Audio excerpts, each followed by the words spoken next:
And good morning on a Monday morning to everybody on another morning coffee with Marcaida. So today's thought, maybe for the week even, is something to explore about yourself. And I need to explore this myself because I'm guilty of a lot of the things also that we're going to be talking about. Now, let me take you first to two stories that I thought about that I got to experience. And one was with a friend of mine that was a coworker. And we were talking about this way back about where they came from. It was a very great, very inspiring story, well, interesting story that made me go, let me think about that. She had walked all the way with her family from Guatemala all the way to the United States. They had a very their life over there wasn't filled with richness. They were very poor, and it was hard for them to pretty much meet the basic demands of food and shelter. So they had to migrate to the United States. And even that alone had a lot of issues trying to get over here. But once they were here, everyone found this to be truly the land of opportunity. She was telling me, it was great because now my mother works, my brother works, and I'm working. And that's all we seem to be doing. Now we have a very big house and we all have cars. And everything that we ever wanted and think that we were able to get when we transferred to this land, we got. But the thing now that bothers me is I'm no longer happy because my mother and brother, who I grew up with so tightly, I never get to see them. All we do is work, work, work. We don't spend time anymore.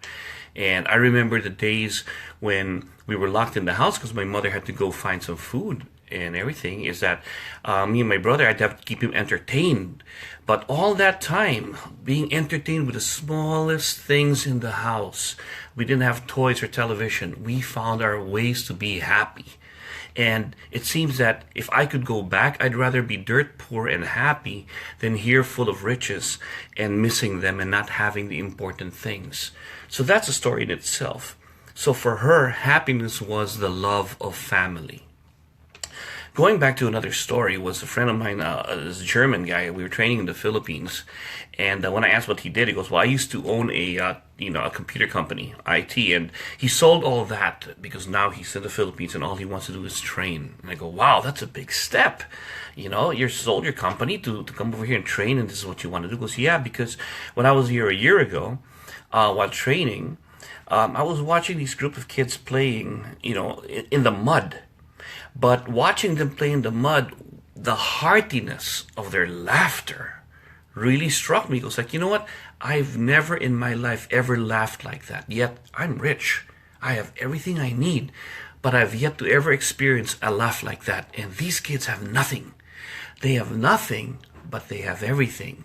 And what is it that they have that I don't have with the riches that I have?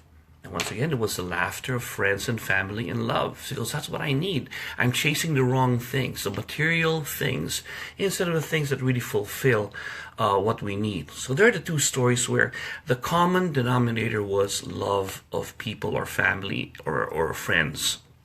And brings me back to the things we need to think about, what we have about ourselves.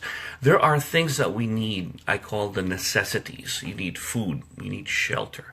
Then there are the niceties that we as humans tend to want, which is very materialistic if you think about it. A nice house, a nice car, a successful job, and all this.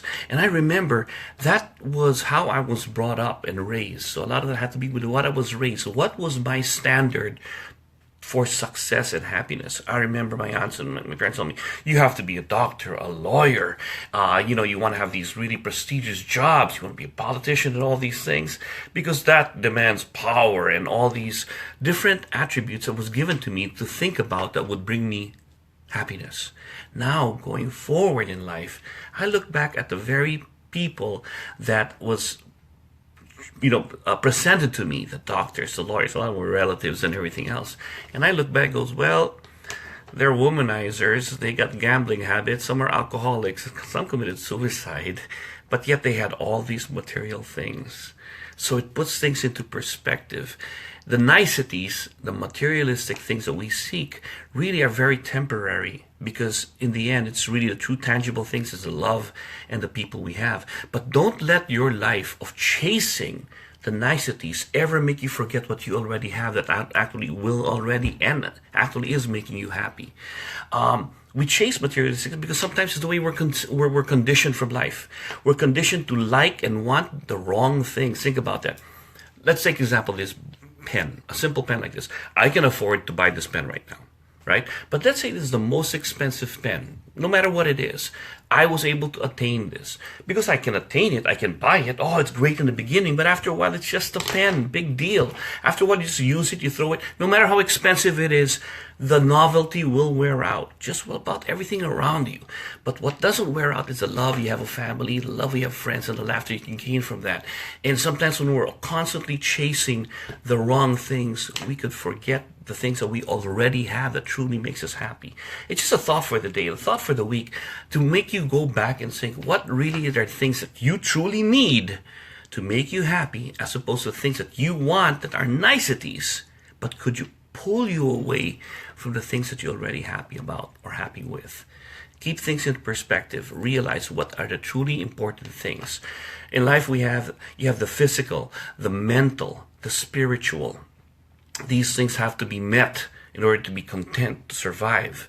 But don't forget that some things that you need is simple food, shelter. Your physical, you need your health, but your spiritual love, if you have that unconditional love that you get from your God, and the same thing that you unconditional love give and take from family and friends. These are the things that you truly need, and you move on.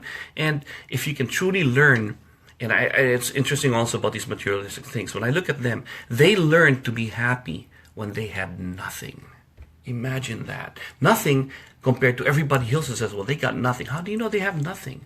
If they meet the basic necessities of, food and shelter and their physical well-being, who says they need anything more? The rest of that is created by us by wanting materialistic things. And if we can always somehow, some way, always remind ourselves, to be content because we already have the things that make us happy, rather than keep on wanting things and pull away from the things that make us happy. It's things that you have to think about and know for yourself.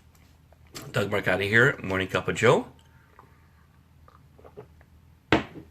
Always a good day for the start. Have a great week, folks.